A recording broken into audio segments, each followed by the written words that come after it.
Good afternoon, Lexi. How are you doing? I'm good. It's so strange because you said good afternoon in Texas. It's 11. So good It's morning. morning for you. It's morning. It's How's the weather morning. over there? It is still deathly hot. It's not fall here in Texas. So yeah, we're burning up still in September. Oh my goodness. Well, I hmm have the beautiful privilege of introducing you not only as a consultant in training in EMDR, but my consultant in training in Yes, I'm your little EMDR. baby bird. I Yes. love that. I'm just so so let me just mention how we met. We met actually at one of Dr. Stein's advanced trainings. Yes. I think that's the perinatal loss, right? Empty cradle. Yes. I think, yeah. Yeah, and then you decided to just continue on that journey.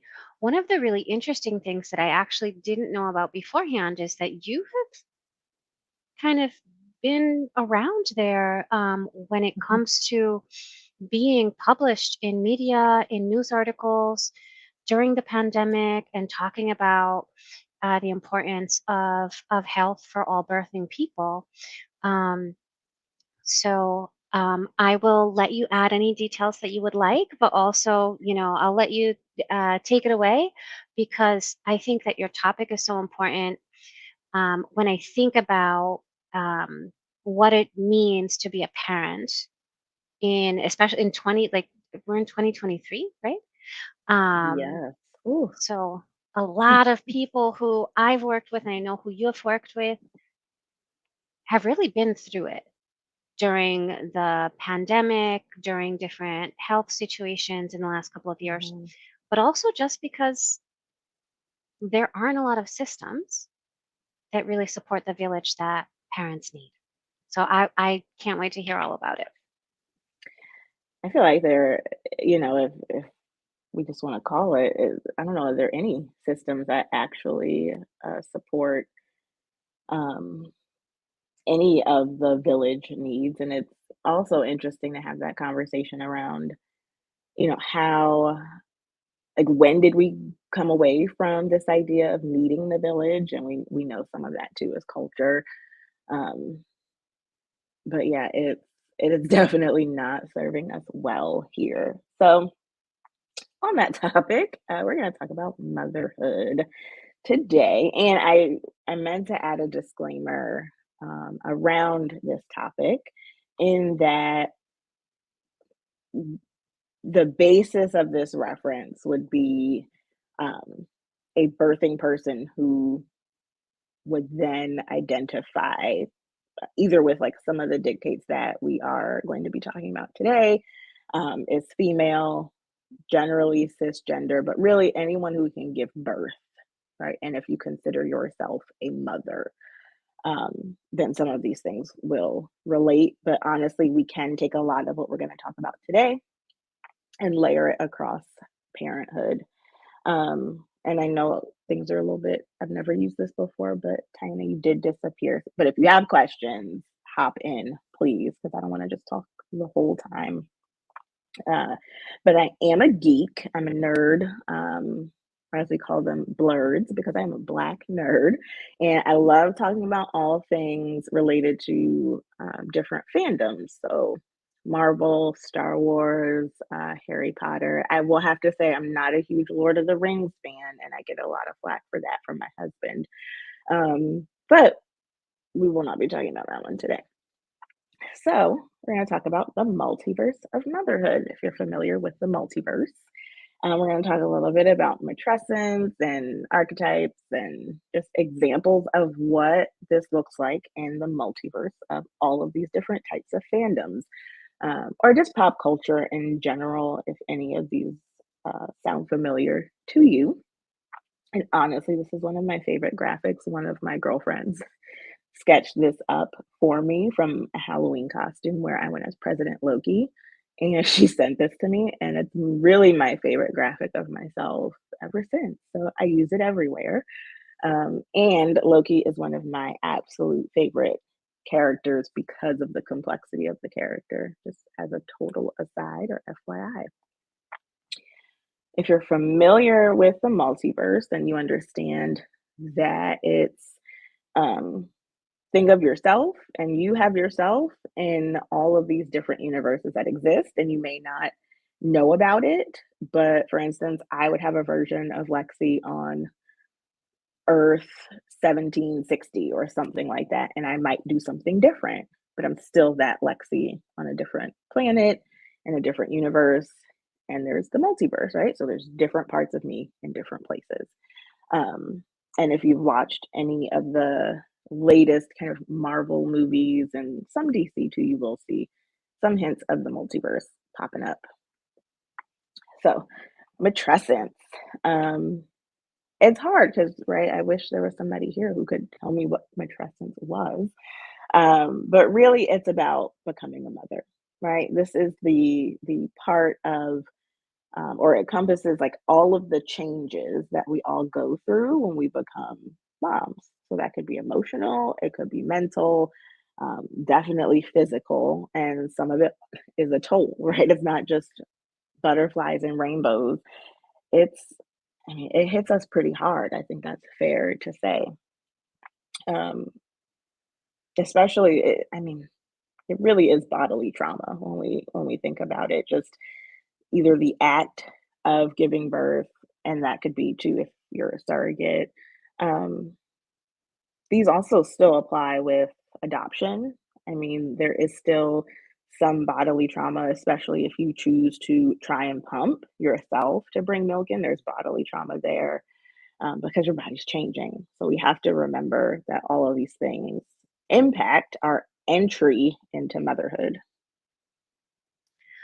Um, Lexi, is it okay if I just mention, and I know that everybody's journey is very different, Hmm. but I feel like because I became a mother at such an advanced age, I think that the assumption was like, of course I would know what to do. I had never like really held a baby.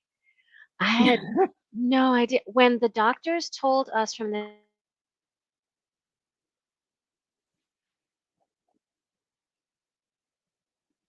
Oh, I'm gonna remove Dinah until for we sort that different out. populations, you do find different challenges because I've also heard like really young parents say like, I know I should have done this later, which I think is like more like cultural shame around um, what our goal should be. But I find a lot of people who are older like me who are like, we have no idea what right, and we don't, right? That's the thing is we have no idea what we're doing, and yet we've also been socialized from very young to assume that we should know what we're doing, right? Because we're socialized as caregivers, we're socialized as people who nurture, and so therefore, this is natural, right? It's natural to have a baby. It's natural to just like know what to do with it as if we're all just like in some Disney movie and everything comes to us all at once. And that's definitely not the case. And that actually is part of um, this idea of matrescence, right? Where there are, what is it called? It's kind of like the changing family dynamics. And then there's this idea of like fantasy versus reality, right? Where what is the actual reality of birthing this baby, having this baby? Um, there's, I mean, nothing but like guilt, shame woven into this process as well. So it's almost like the minute you become pregnant or give birth, like somebody comes to you and hands you the badge of guilt and shame. And then you're kind of stuck with it. It's like, this is, oh, this is mine now. I have to hold on to this. And it also, right, it hits all of the things. If you have trauma from growing up, it just like awakens everything. And it's like, oh, you thought this was going to be easy. You thought you were just like made for this. Right, which fuels that whole like good enough mother, which is part of this too, is well, instinct, right? You should know what to do. Your body should know what to do. Everything comes natural. You won't need pain meds. You won't need a C-section. It just happens.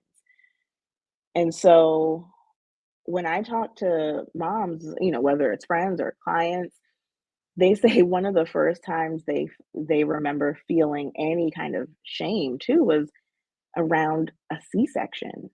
I mean, and there are plenty of times before that too, but that is one common theme that I hear because they are like, I was set up to believe that vaginal birth was something that was just afforded, like it was just given. It's a given that we're all going to birth and that I shouldn't need pain meds.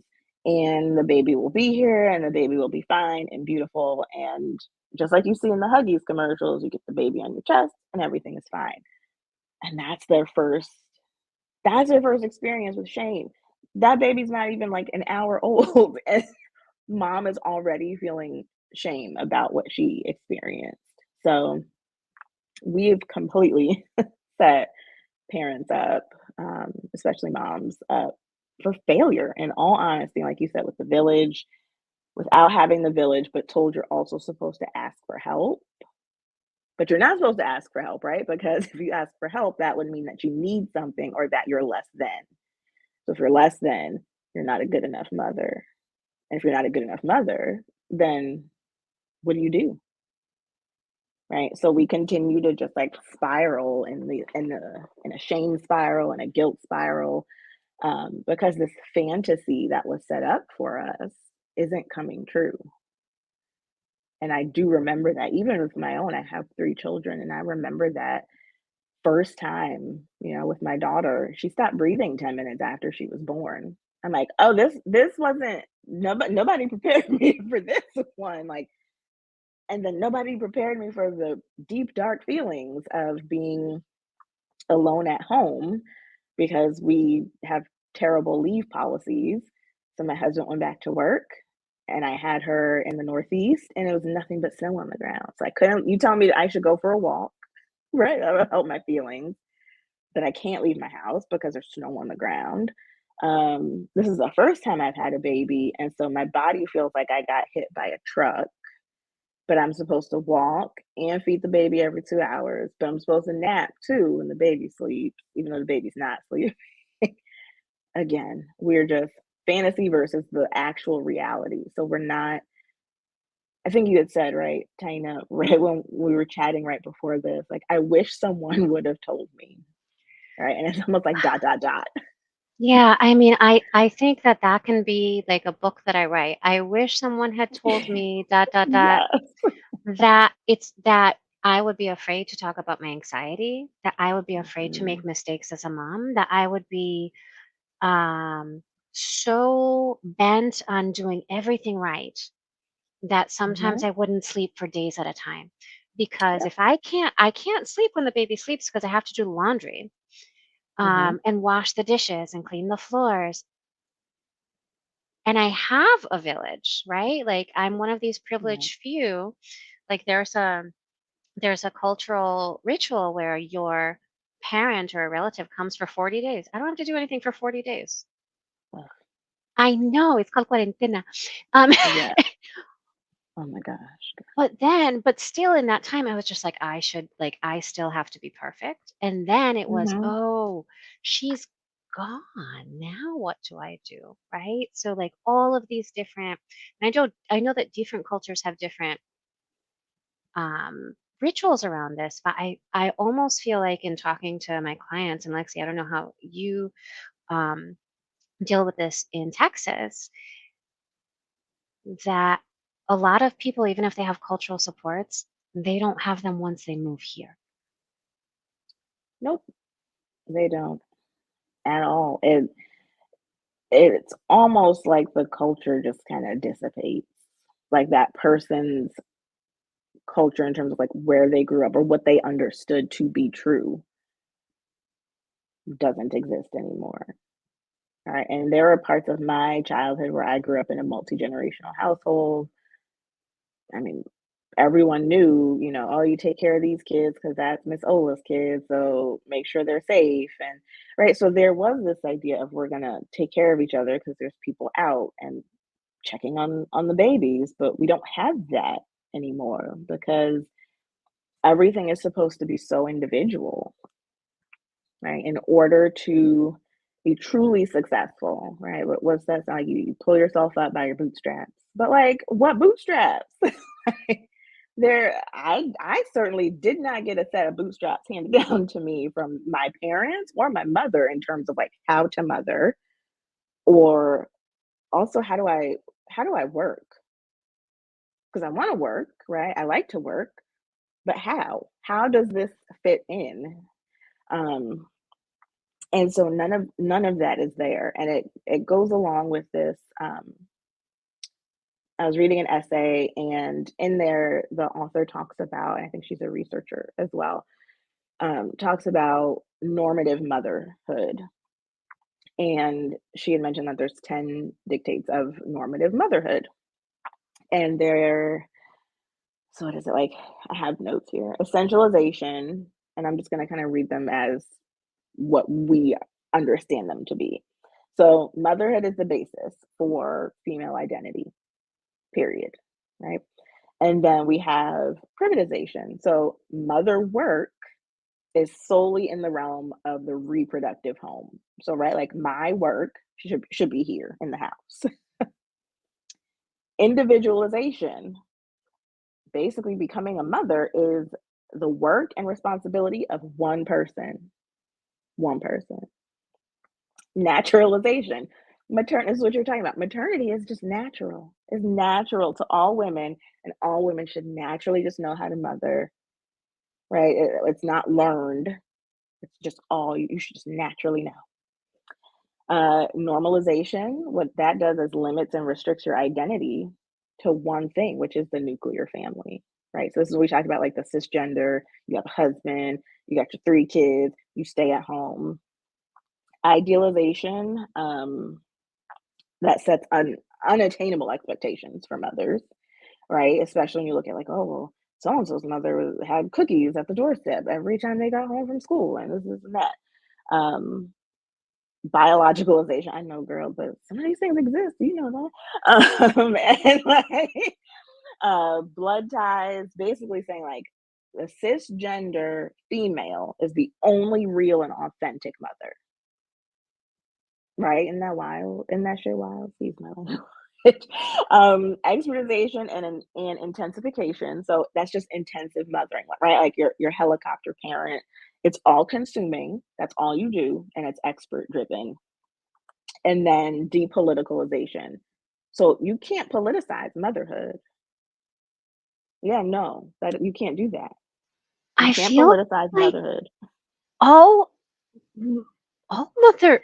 That, yes, right. And then so the author is saying, so then, right, if we take all these things into consideration, girl, go ahead and take yourself off mute because this is wild. Yes, please join me in this. Nobody is Where getting cookies when they run in through the door. They're getting like the protein bars from Costco. I'm just gonna toss if them at you, and I that, hope that you catch it. right, at that point, I'm like, look, you said you want that chocolate muffin. If that means if we were not fighting, then it's fine. But so this author then takes all this and she's saying, so normative motherhood is only available to mothers who can enact and fulfill all of these 10. So mothers who can't or don't, those are where we see like young, queer, single, racialized, trans, or non-binary. Mm, She says are mm. defined and positioned as de facto bad mothers. Yes. Yeah. Yeah. Do you see how we're set up? We're set up to fail. Yeah. We're already from like out the gate. The minute you think about becoming a mother, especially you want to work, which doesn't even consider if you work outside the home. So that alone, right, would tell you. And so yeah, I think the name of the essay is Normative Motherhood, and I can always forward that to you. Yeah, I would love to read It's that. And I wonder, like, very interesting. want to work is different than if I have to work. Ooh, Because you know the right layers. now the I was going going to driving to school today, and they're talking about the potential shutdown in 4 days, and they're saying the first thing that stops immediately is WIC. And I said, I'm sorry, why is WIC the first thing that stops immediately? SNAP will go on for a little bit longer, but Mhm. WIC will stop immediately. And I was thinking, do you want us to parent or should we just No, all pause? pause. No, but wait, actually, you're supposed to parent still, but pause. But parent. Right. Right. Yikes. Right. None of this makes sense. And we all know Mm-mm. too that when we look at this, I apologize, my dog is in here and she's rolling around on her No back right now. worries. We But welcome we dogs, cats, and know, babies. yeah, yeah, that things like, you know, WIC, these are programs and these are band-aids, right? They're band-aid fixes um, to addressing the larger problem. And the larger problem is we know, I mean, there's so many pieces to it, but systemic racism, patriarchal society, that everyone in some form or shape, like we benefit from little pieces of it. So no one actually wants to dismantle it. Therefore, we're kind of stuck in this machine Right. where, but again, right, we can't politicize this.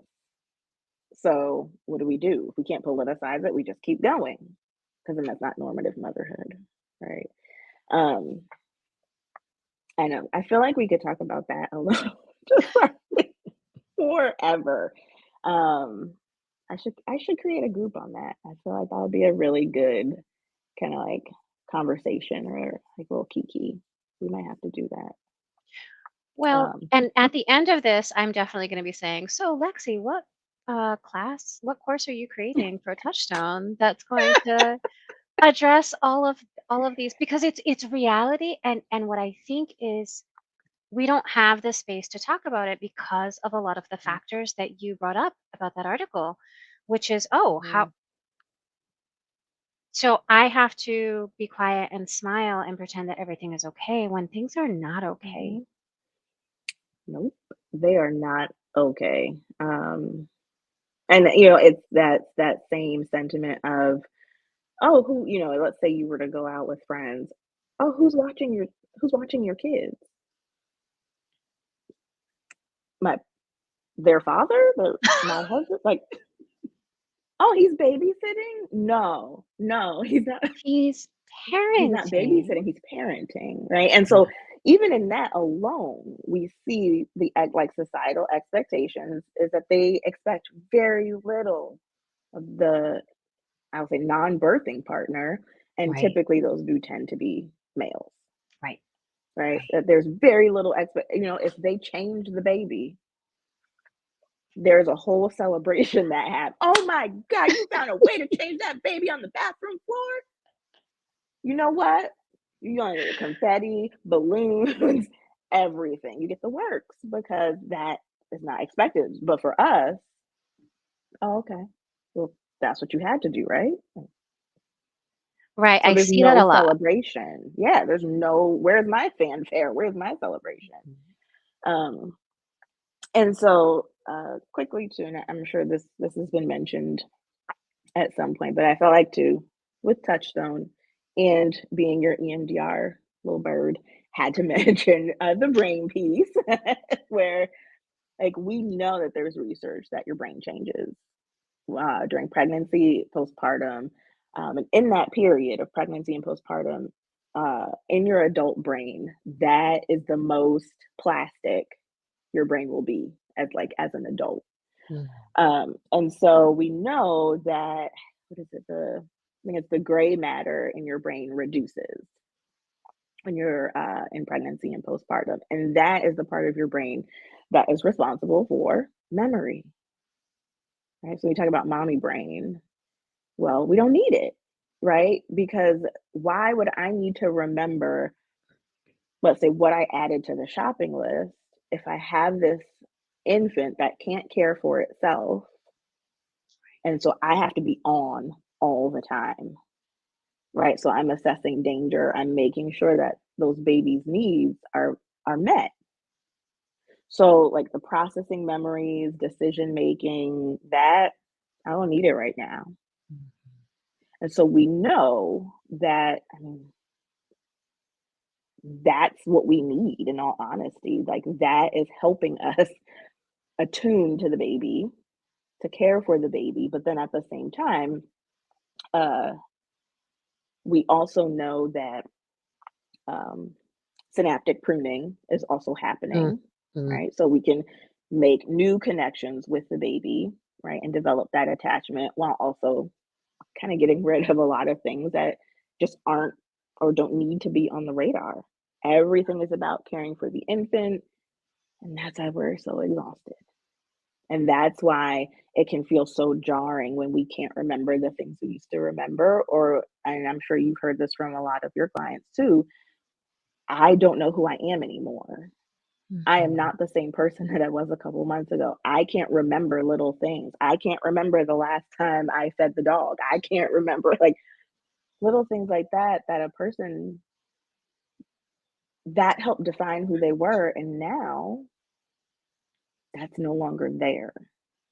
And so Well, then the question is, who am I, right? Who are we? yeah, I don't even have to like go into my brain memory of my clients because what I can say is I just started in the last 2 to 3 weeks. I just started sleeping a regular schedule. It's been 4.5 years. Ooh, So there are like these different body realities, health realities, thinking about whether like are your kids even healthy, right? Are you the right, mom who's up and and doing the stuff with colic or chronic illness or situations. And the reason I say the mom who's up, right, very specifically, is because in this society, it's much more likely that my partner is going to make a lot more money than I do and also might be holding that healthcare insurance. So we're not even getting into all of the different ways that this is inequitable for other household and partner systems. right. Oh, 100%. And that even connected in with parental leave, right? Where we still are in a society where lots of times maternity leave looks very different than paternity leave, if that's even offered. Right. And also in a society where we have to apply for FMLA, and all that does is protect a position, not even your same position at a job, and most of the time it's unpaid. Yeah. So, and on top of that, right before that, pregnancy then is technically considered a disability. So it's like, what do you want from me? Right? Like, I don't understand. Right?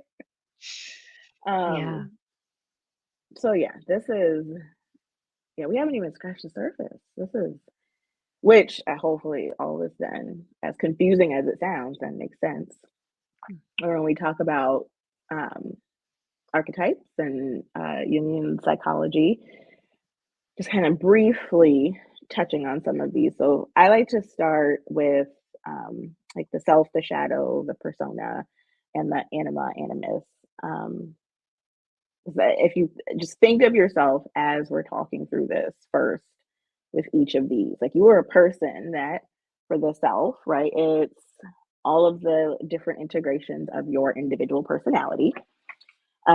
The persona is how you present to other people. So how you present to me, right? And sometimes, right, that can be in alignment with the self. But lots of times for us, we all kind of wear a mask in different situations. We know the shadow is that darker side of us. Sometimes it's the unconscious that is could be repressed. It could be fears, repressed desires, and lots of times it's things that are socially unacceptable. And then we know anima, animus, I always confuse them. So the feminine aspects within the male psyche, and then the masculine aspects of the female psyche. So we all, right, we all kind of have those. And then on top of that,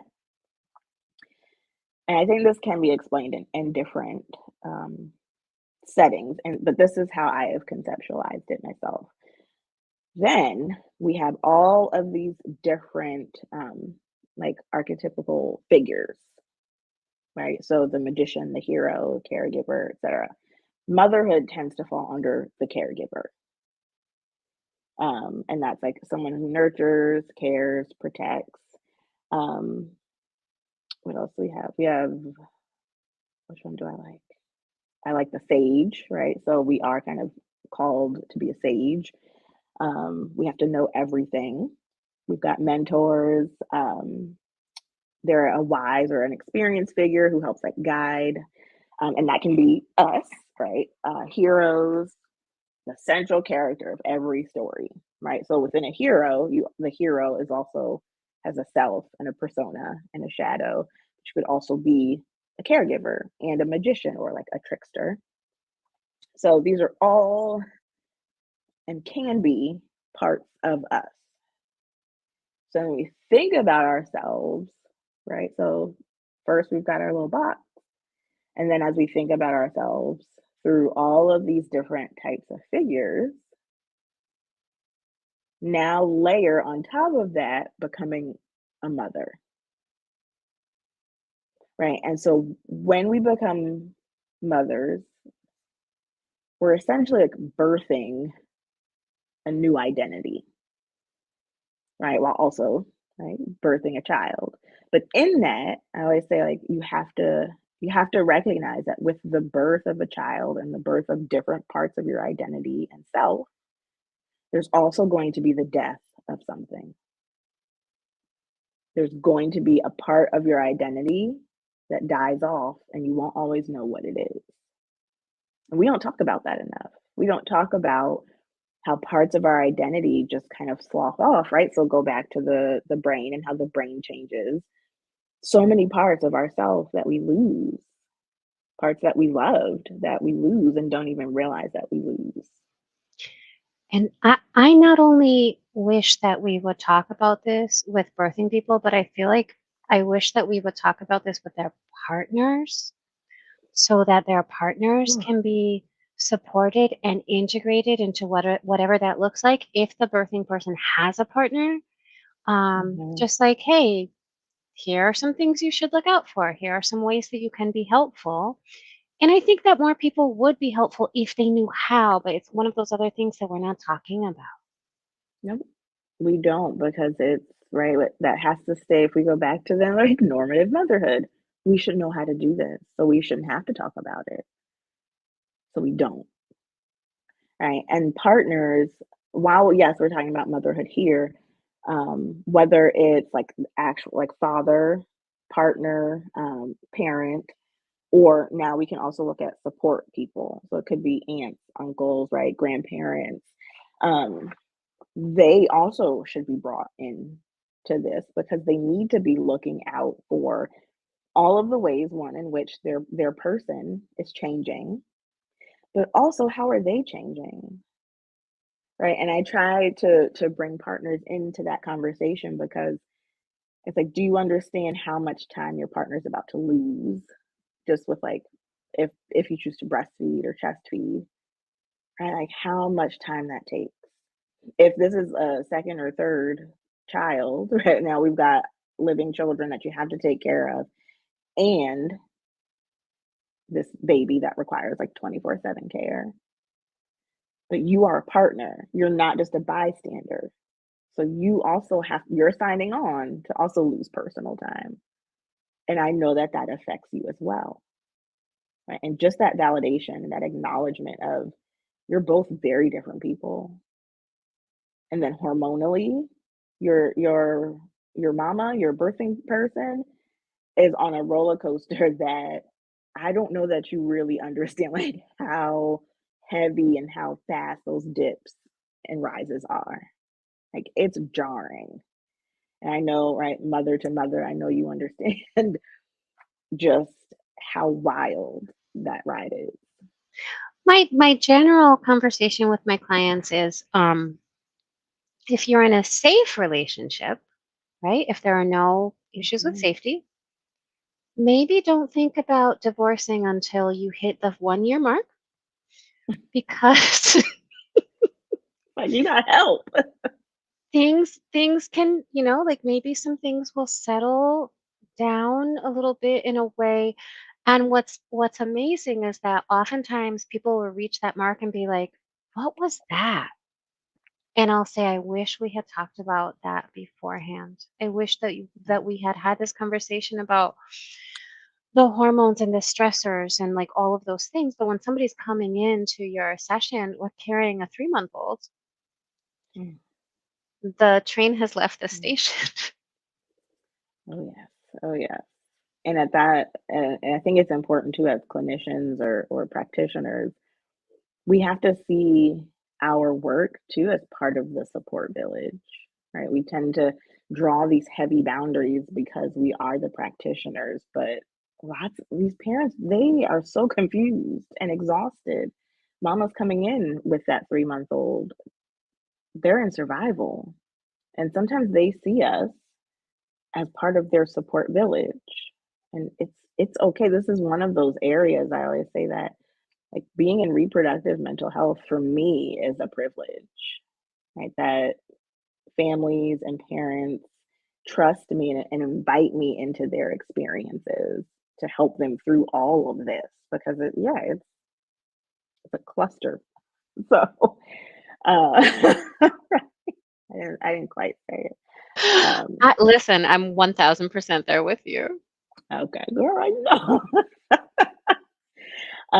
So then very quickly to get to like the fun part of all this too is so right we have let's go back quickly we've got our archetypes right we talked about that and kind of where do you see yourself in some of these or in what different areas are you wearing different hats at different times and so we think of the hero's journey this is your journey and who you will meet along the way right so in my journey of motherhood I will meet these different people. But what if I'm also those different people, right? I can be the hero at times, but I can also meet people who are heroes or mentors. I definitely met a few that helped validate what I was experiencing as a new mother.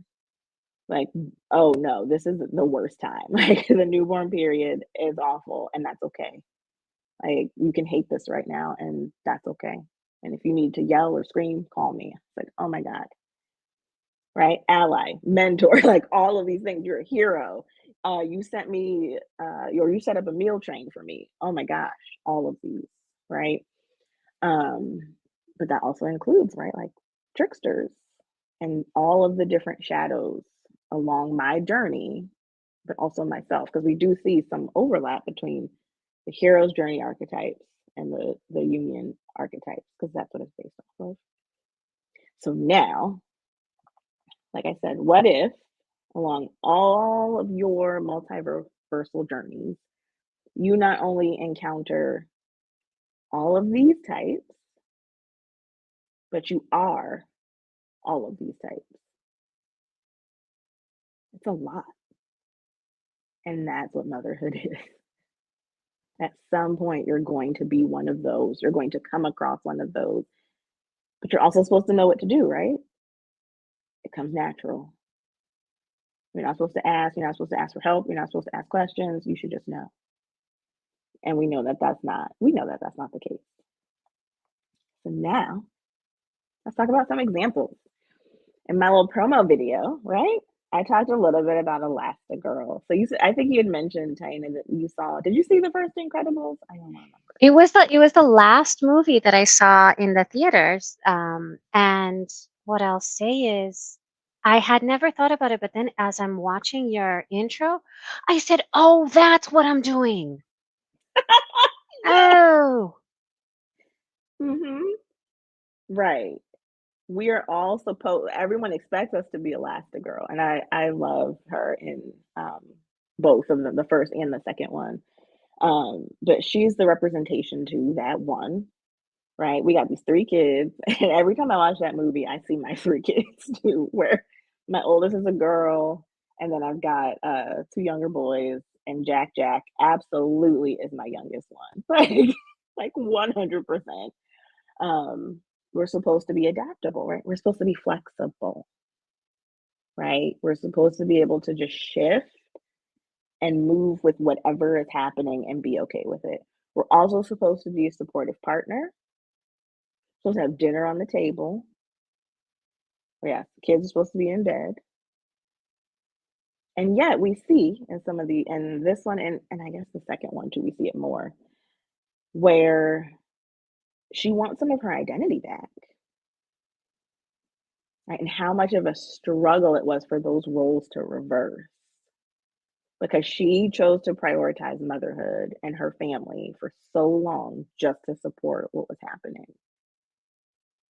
And we see how it affected her. But we also see like the love she has for her children. So I could go on and on because I love movies and I love all of this, especially when I think about like, oh, that's how I feel, right? Or um when she's like yelling at her kids from like the front of the car or something like that. Like I felt that bass, right? Like we know what that feels like. Um so yeah, there's Elastigirl. And then of course we've got a princess and a general, General Leia Organa. Have you watched Star Wars at all? No. Um, I'm hoping that my husband will get the children into Star Wars, and then I could have 3 hours off. You know what? We did talk about it. I forgot. You're right. You're right. Still, I'm just ooh, maybe we'll do a watch party. I'll do and we call it work. We call it consultation. But yes, Princess and the General, General Leia Organa.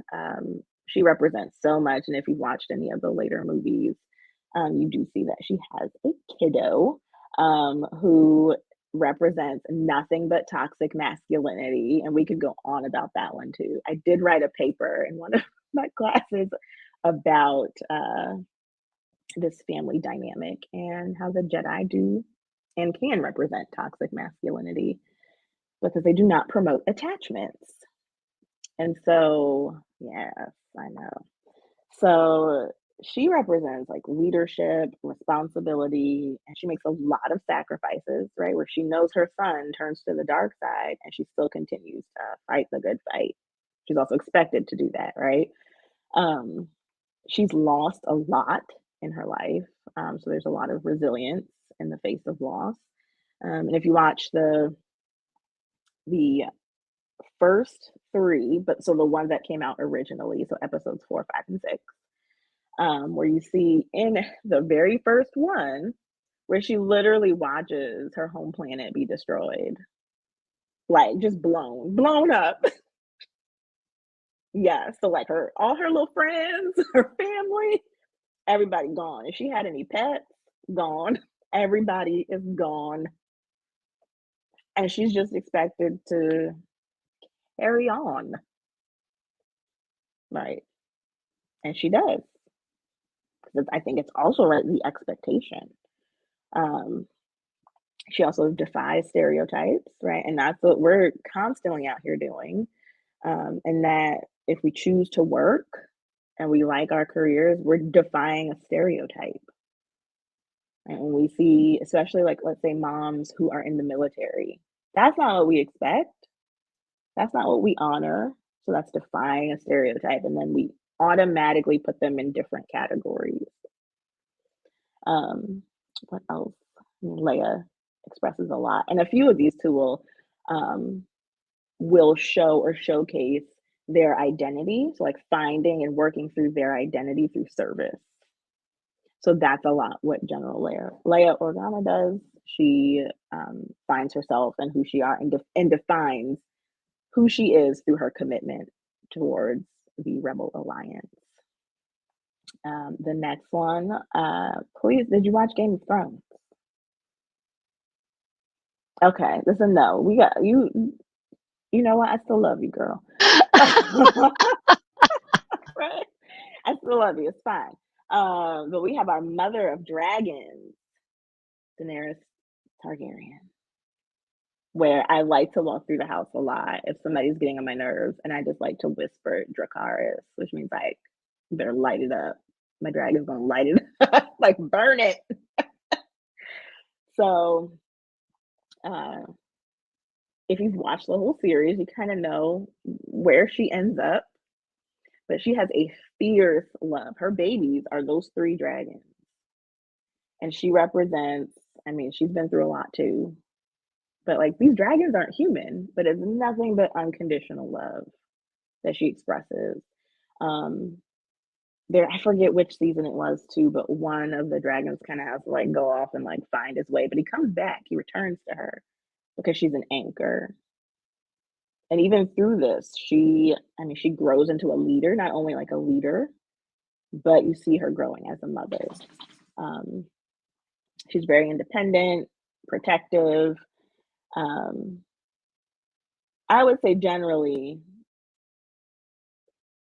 she thinks she wants a better world, but also, so you just gotta watch it. I don't want to spoil it. She is a complex character as well, and she does have a lot of flaws. And that too, right? Motherhood is what flaws do I have because I'm human, and can I accept them? Do I accept them? Are they a part of me? Is it something I need to work on? You know, I'm not even gonna ask you if any of these look familiar. Have you watched anything? I Any? haven't really watched anything. Okay, you know what? Since It's since fine. The Incredibles, right? Because remember I said The Girl, Incredibles was the that's true. You did last. say the my goodness. Oh my goodness. Okay, it's fine. We've got Scarlet Witch, aka Wanda Maximoff. This is Marvel, and I'll say like she's Marvel, and Black Widow is also Marvel. Ooh, Scarlet Witch, she's been through it.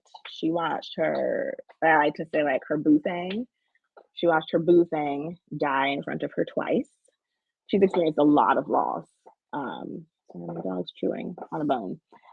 So in like being asked essentially to like be super, she's also coping with trauma.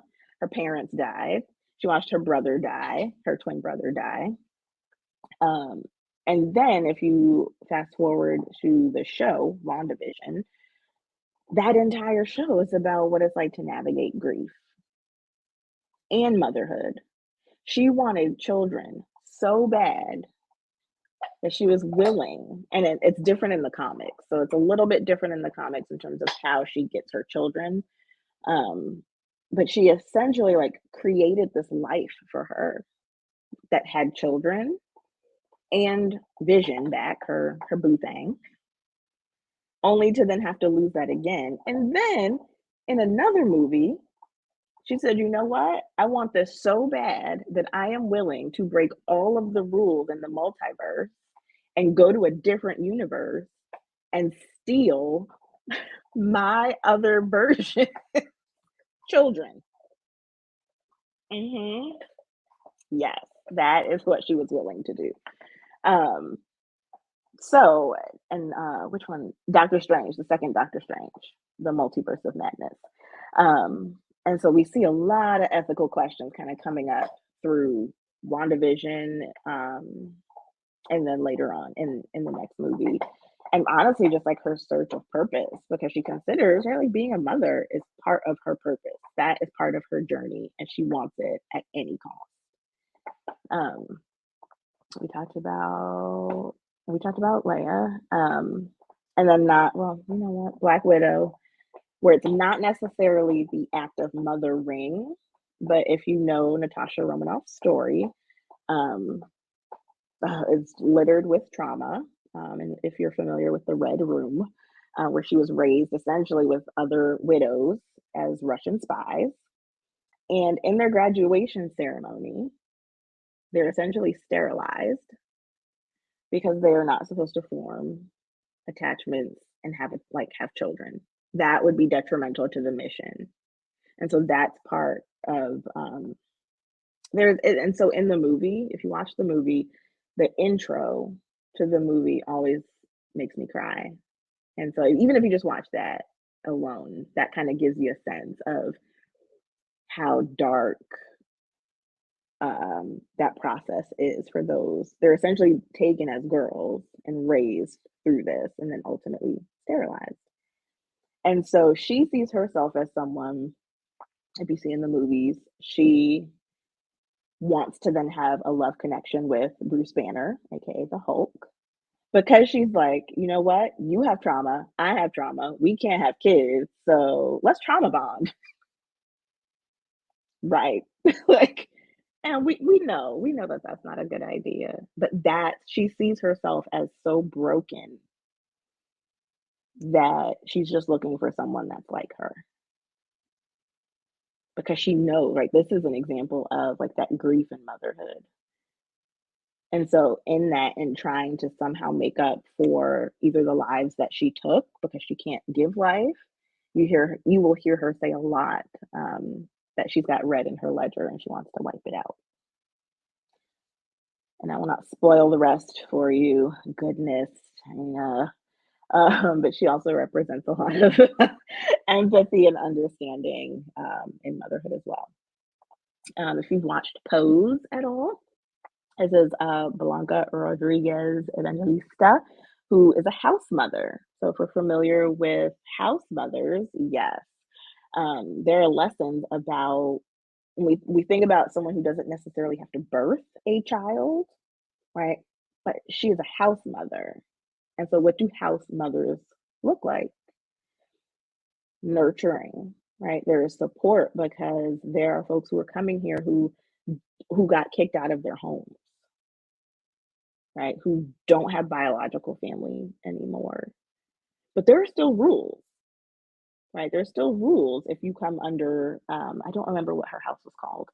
Um, I should have written that down. I didn't write that down as a note. But But rules, she, norms, like the things yep, that we're trying to there's pass culture. on, culture. Hmm. Yeah.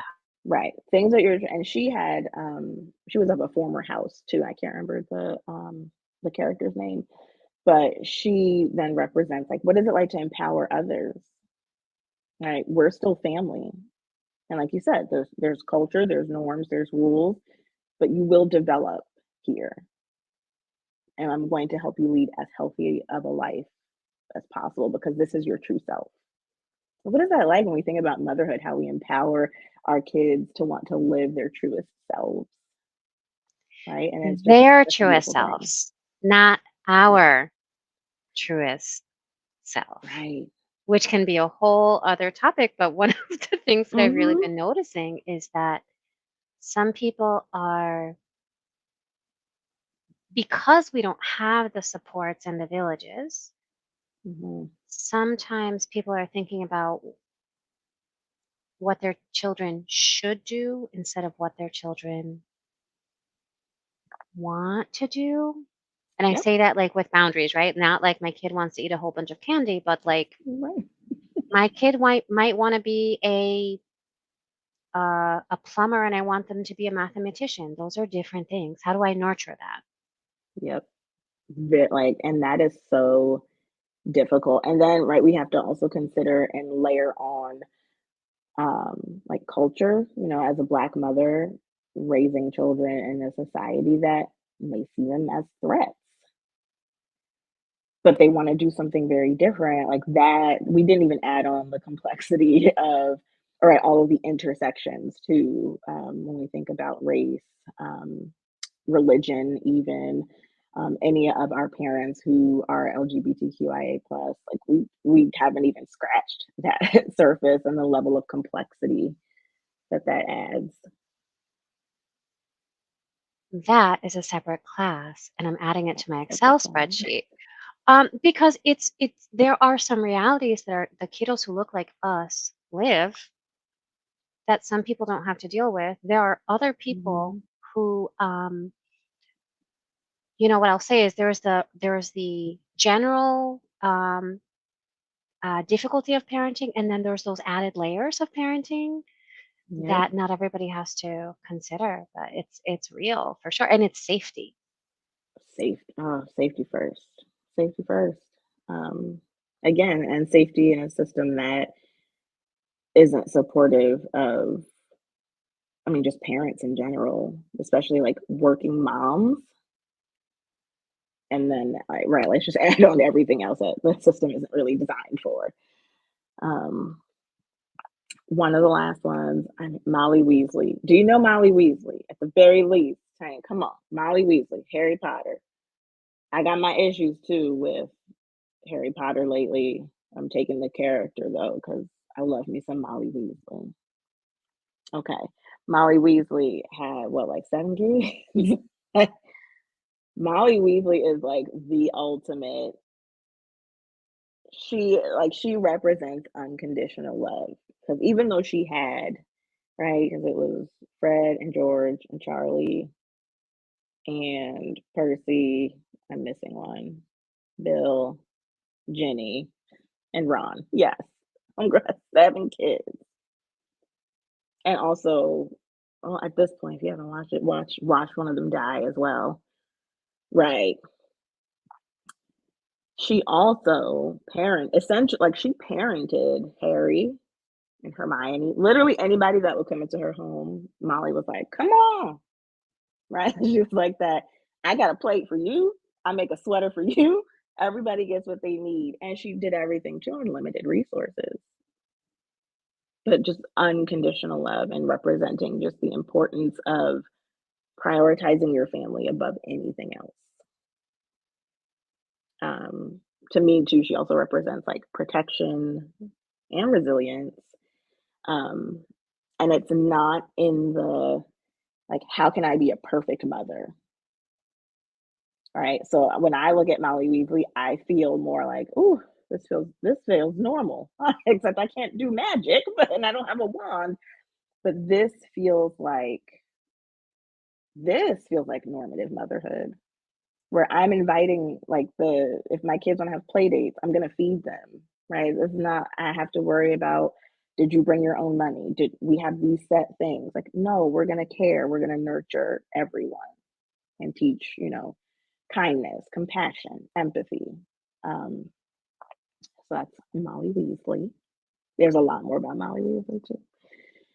So, and then of course, very quickly, this is like a whole nother class too, is how do we use all of this? Like, how do I use this in the therapy room? I mean, if we take Joseph Campbell's The Hero's Journey, I will take that and kind of layer it as storytelling. So I love stories. I love telling stories. I love listening to stories. One of my favorite things is I will just like sit down and like a little kid, and I'm like, oh, tell me all your birth stories, or just like tell me everything. Tell me about when you were 5 years old. So I love hearing stories, and I want my clients to know that, right? Because there's so much to learn just from a good story. And so I want them to understand not just like the highlights, but the true details of their stories. Um, and it's very helpful. The one thing I like to point back to even is very recently with the release of the Barbie movie. I remember playing with my own Barbies, and it brought up such visceral memories for me that I was talking to my husband about it, and I was telling him about this like old Barbie kitchen that I used to have. And I was like, and as I'm remembering it and talking to you about it, I remember it had this like sweet smell that I could smell like as we were talking about it. And I wouldn't have that if I didn't do the constant work of like knowing and remembering the details of my own story. Right. And how important is that? And how great is that I can build that in, and then I get even the thematic piece of the smell, and it's just there. You're in that memory. I use it with EMDR as well. Uh, and this is really actually helpful with resourcing. So, like EMDR resourcing, but can also be separate, because I've had clients who find strength and resilience in different pop culture figures. So they'll see like a Wonder Woman, or they'll see a Black Widow and think like they have characteristics that I would love to embody, or they just represent such strength and resilience. That's what I need right now. And then we'll tap that in.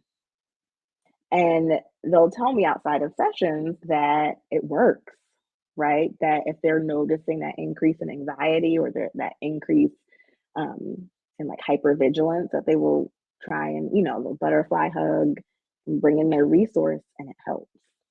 Right. I'm like, even if if your stud was at a 9 and you bring it down to a 5, right? It doesn't have to just disappear. But if you're bringing it down, that's how you know. That's a Right. So we win. love That's a that. win right there. Yeah. Total win, right? And so, um, and even sometimes like that has to be used as an interweave, right? Where if they're getting stuck, it's like, well, What would Wonder Woman do? Oh, and that right, because they can answer that because they're externalizing now, which even goes back to narrative therapy. They're externalizing what's happening and can then see it for themselves. Um, and so also with DBT, we know acceptance. Like, how can we accept some of the things that have happened already and take that and either like embrace it, or what do you want to change? How do you see yourself moving forward, right? So if you saw yourself here, is there somebody that you look to, or is there a narrative, is there a journey that you see that you want to emulate as well? And that can help too with some of the worksheets and emotional regulation, mindfulness, which, right, a lot, all these tools kind of tie into one another. Sometimes they're kind of all the same, but our clients benefit from them, and that's the most helpful. That's what we need. So yeah, Absolutely. and yeah, I think that's what we got today, girl. So Wow. So Lexi, you are currently a CIT. Can you tell me if mhm. you are going to be announcing any groups that you're doing or if you're doing individual consultation and how we can best get clients connected to you because you're fab? um, yes, doing individual consultation, hopefully starting group consultations here very shortly. Now Awesome. that finally trying to get some of my time, reclaiming some of my time. Yeah. I'm not running any other therapy groups or support groups currently, but that is coming up because I would love to host things in person as well if I have folks in the Central Texas area. And some groups too that are centered around like pop culture, because sometimes when Wow. we see it that way, it draws people in, right? Where there's safety in saying, let's talk Mm. about the latest Marvel movie, or let's talk about Lord of the Rings, or you know what, let's all learn how to play Dungeons and Dragons, and then Yeah, we'll, right, yeah, because we know when those that work with kiddos or adolescents, just playing games lots of times it gets people to talk. absolutely.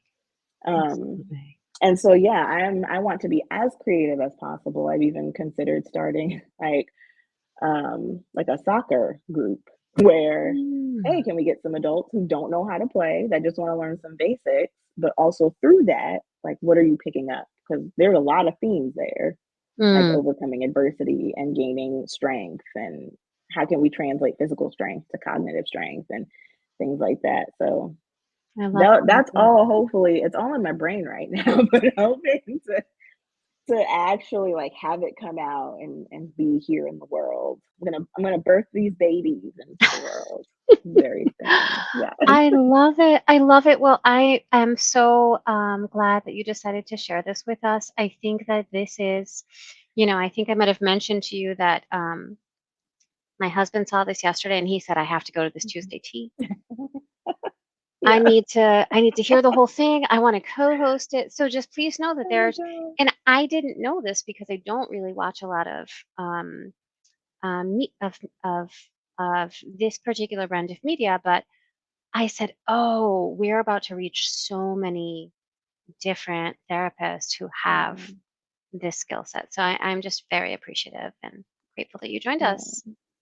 Yeah. Thank you for inviting me. I love talking about this. So anytime, girl, Awesome. anytime. Sounds good. Thank you so much. Appreciate you. Thanks, Tina. Of course.